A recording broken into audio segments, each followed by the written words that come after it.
Hi, I'm Dr. Paul with Online Chiropractic Marketing Systems, and welcome to the Chiropractic Personal Injury Marketing Show. And to the topic today, and it's a hot topic with physicians and chiropractors, is when the personal injury attorneys ask them to reduce their bill. And so we're with a personal injury attorney, Brad Souders, a personal injury attorney right here in Tampa, and he does a very good job with niche marketing for motorcycle injuries. And so that's the topic of today. So hot topic for I will tell you up front, this is a really hot topic for chiropractors when they get the attorney to ask them to reduce their bill. Okay, so the question is why personal injury attorneys ask the doctors to reduce their fee. So can you give us the 30 seconds on that? Sure. Well, first, the attorney is representing his or her client. And this is one of the duties of the attorney, is to maximize the client's recovery. Right. So from the big perspective, the big picture, I want to get as much money on the table as I possibly can for this client. Makes sense. And then, call it phase 2, is closing, and I want to shrink or reduce any liens on that recovery so I can put more of that recovery in the client's pocket. Right. That's my your duty. job. That's Gotcha. my job. Makes sense. Okay. And you know, when you're new out of school and you get these requests from attorneys and you're not used to it or heard of it, from our perspective, it's like personal and offensive. Mm-hmm. I don't know if you know that. Sure. And oftentimes I've heard, well, you're asking me to cut my bill. How much are you cutting your bill? Right. Okay. Sounds fair on the surface, right? That's what I've heard many times. Right. And I can understand that if I were in their shoes, I could probably be saying the same thing. Okay. But it's a bigger picture than that. Let's go into your pie theory. Okay. Let's explain that. First, if I may. Okay. I say it's a bigger picture than that because when the person is saying or reacting that way, they might be forgetting that they've already gotten paid somewhat. They've already been billing. They've already been receiving payments, like in Florida, we're in a no-fault state. And oftentimes, the chiropractic physician is providing services and is getting paid 80% in some cases. Right. Or say that's what it's supposed to be. Okay. And you know, it goes month 1, month 2, and so on. And now we're at month 3 or 4 or 5 or 6, and this doctor has received $7,000 of PIP benefits already. Right.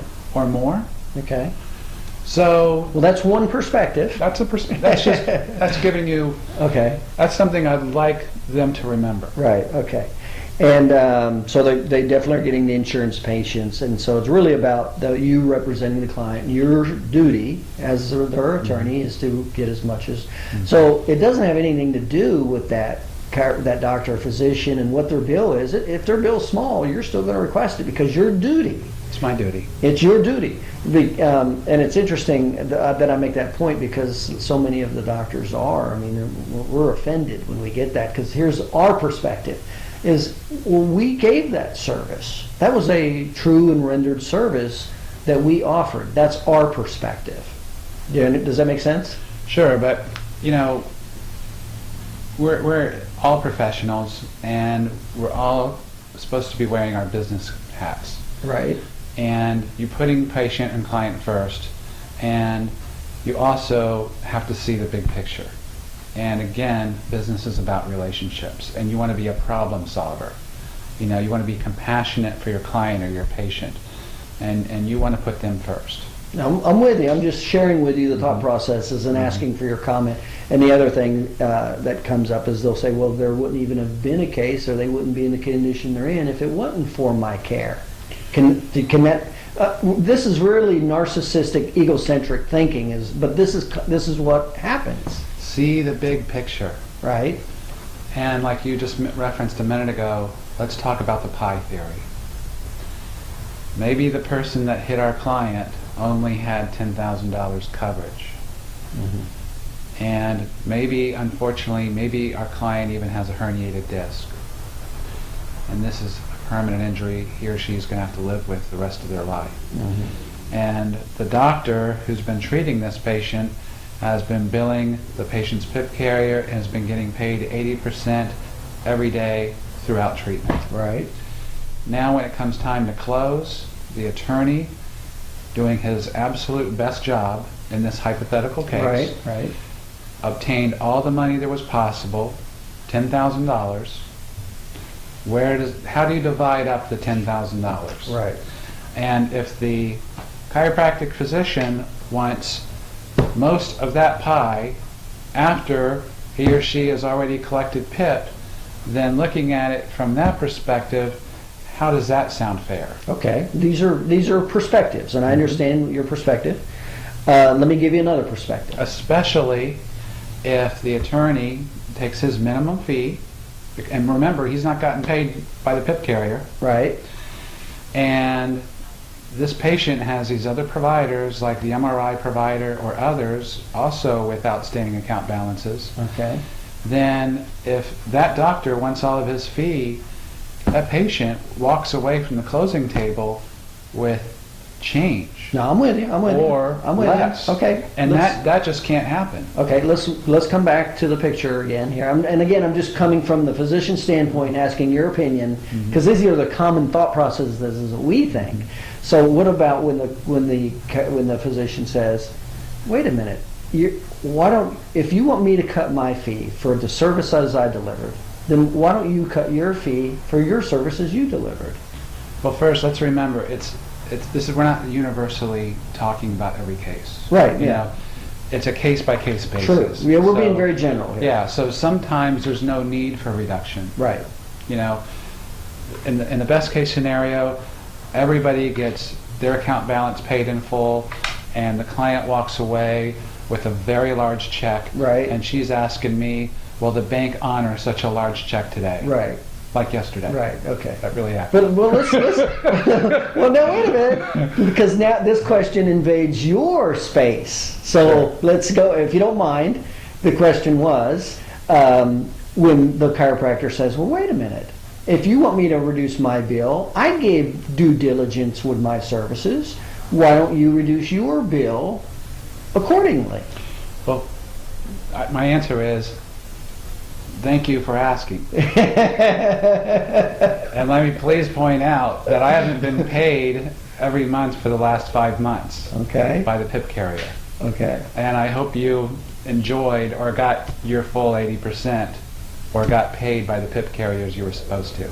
Okay. Getting paid your $7,500 or whatever amount that Right. was. And what if the chiropractor said, And still, by the time this phone call's happened, I've not had a closing statement yet, and we've not even paid the minimum fee that's been deemed as reasonable. Okay. Which, by the way, in this $10,000 example case, that fee is only $3,333. Right, right. I'm with you. I'm just going out on a perspective. So what's wrong with the chiropractor thinking, well, if I'm willing to settle and reduce my bill and accept 80% of what my services I rendered, then what's wrong with asking you, the attorney, to reduce your bill to 80%? Well, in this hypothetical, you're already looking at the small amount of portion of the settlement that's going to the attorney.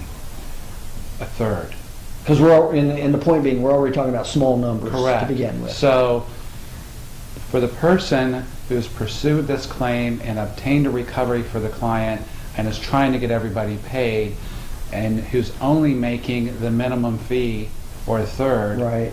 in this very small pie, he has to keep the lights on too. Okay, so you're seeing it as we're talking about low numbers anyway, and so you're seeing it as a proportion. Well, wait a minute, the physician's already got a large portion of what is very limited to begin with. Is that a fair statement? Yeah, the physician needs to see the big picture. Okay, was that a fair statement, the kind of the perspective? Now, I have doctors that say they're worried that they won't get a referral if they don't cut their fee. What's your perspective on that? True in some cases. I know some physicians close by or in town where we've called them and we've said, in a situation like this, for client Jane Doe, she had a limited recovery, will you reduce or negotiate your bill? And the physician has said, no and heck no. Right. Using heck as an Right. insert word. Right. So now that causes me, because I'm probably giving that doctor an LOP, a letter of protection. Right. So now that causes me to make some choices. First of all, I got to tell the client this, and Right. the client's not going to be happy. Right. Secondly, I've got to say to the client, if you want to fight this account balance, then we're going to have to put the monies in action in the court, deposit them, and bring an action for equitable distribution of settlement, and let a judge decide where the settlement monies go, which is costly because we got to pay a filing fee. Yeah, in all the years I've practiced, that has never happened. It happens. Is that right? I've That's seen got to it be happen. real rare, though. So it is an option for the client. Okay, I'm with you. Or client has to live with that doctor's answer. We have a closing at this table, and that client, unfortunately, walks out with very small settlement monies Right. Okay. because she was treating with a doctor that was, I hate to say the word, but greedy. Well, and it doesn't necessarily have to be greedy. You can have low settlement amounts and high dollar bills, right? Correct. I mean, that's Correct. definitely Correct. doesn't necessarily have to involve Correct. greed. Correct. That's a good point. Okay. But I would say just inflexible. Okay. Now, last one. I know we're being general. What you ask a doctor to reduce his fee, and let's say, help me to understand what you would expect besides reduce everything you can, besides a generic statement like that. Well, I'd like the doctor to, if he receives such a request, he or she receives a request, go to the file, see what you've already been paid, Okay. and of course look at your account balance. Okay. And if you've already been paid a lot and you have a small account balance, then a lot of attorneys have an expectancy that you may reduce your bill to 50 or 70%. Of the account balance. Correct. Okay, I'm with you. Now, another scenario. You look at the chart, you see how much you've been paid, you see your account balance, and you can't make your decision. You just have a question. You want to call the attorney, and you want to learn some more information. Okay. And the attorney, with the client's permission, can show you what the closing statement will look like, Okay. and show you all the terms, Right. and show you all the other providers, and Right. show you their account balances or what they would be paid, even on reduced amounts. Okay. And that will equip you to see the big picture Right. and to being a problem solver and getting this case to the closing table and getting everybody paid. And without going into dollar amounts, what percentages, if possible, can you say, hey, worst case scenario, there's minimum amount of money. This is the percentage I'd at least like my client to have. I get paid my third. I'd like my client to at least get X. Is that a possible or fair statement? Well, some attorneys will say, using the pie theory, Right. that 1/3 for the attorney, 1/3 for the providers, 1/3 for the client. Okay. Very good. So if the doctor was considering negotiating, two factors to consider is, one, if you've been paid, the amount that you have in accounts receivable, consider reducing that 50 to 75%. Is that what I heard? Well, we said look at the amounts you've already been paid, Right. but also look at your other column called your account balance. Yeah, and that's what I'm referring. The account balance. Correct. Consider reducing that 50%, maybe up to 75%, but about 50%. And I'm being very general. We're being very general. And the other analogy is when you look at the whole picture, if the attorney gets a third, the client gets a third, and the physicians essentially are a third. Physicians, right. Correct. And now, and you're including physicians and diagnostics and Correct. everything medical. Correct. Okay. Correct. All right. And again, we're being very general, Thank but you for saying that. But it helps to Thank create you. some mental guidelines and parameters and thought processes. Thank you, know. because there are cases where we get a lot of money on the table and there's no need for negotiations and medical bills. Everybody gets paid 100%, the client gets a lot of money, and everybody's happy. Yeah. And I guess what I'm saying is, if I'm a physician, and I understand what you just said, and I would look at it, and if everybody was getting a third, I wouldn't even care about you. If you sent me, hey, will you reduce your bill? I'm like, no. It kind of worked out the way it should anyway. Is that a fair statement? I always think of an analogy. I guess that means no. Okay. And I apply this in my own life. A tree. You know how the oak tree and the hurricane doesn't survive because it's not flexible? It doesn't bend, right. But what about the palm tree? Right. That palm tree is very flexible and it survives. Right. And that's the way I think we should be. We should be flexible. Okay. All right. And so, in closing then, it sounds like you would like them to, you're referring clients that you have relationships with. You would like to see them to some degree work with you. Of course. Okay. Yeah, that's the big picture. Okay. Because I do tell my clients, the attorneys I work with, I do tell them, I said, number one of the rules that I have is if I'm going to send business referral to an attorney, you don't ask to cut my bill, and I don't ask to cut your bill. Well, I don't think you can go on absolutes like that because there are some cases that present themselves with limitations. And you did a good job of explaining it. Mm-hmm. Okay, so we covered, I thought, the topic pretty good. There was certainly some insights that I didn't. It's like anything, it's harder, and you don't want to look at the other person's perspective as much, and we value ours much more. See the big picture. Yeah, okay. All right. Well, touchy subject, and the topic was what to do with when attorneys ask you to cut your bill and how it relates to the big picture. And again, I'm Dr. Paul with Brad Souders. He's a personal injury attorney right here in Tampa, Florida. And this is the Chiropractic Personal Injury Marketing Show, and we will see you on the next episode. You take care.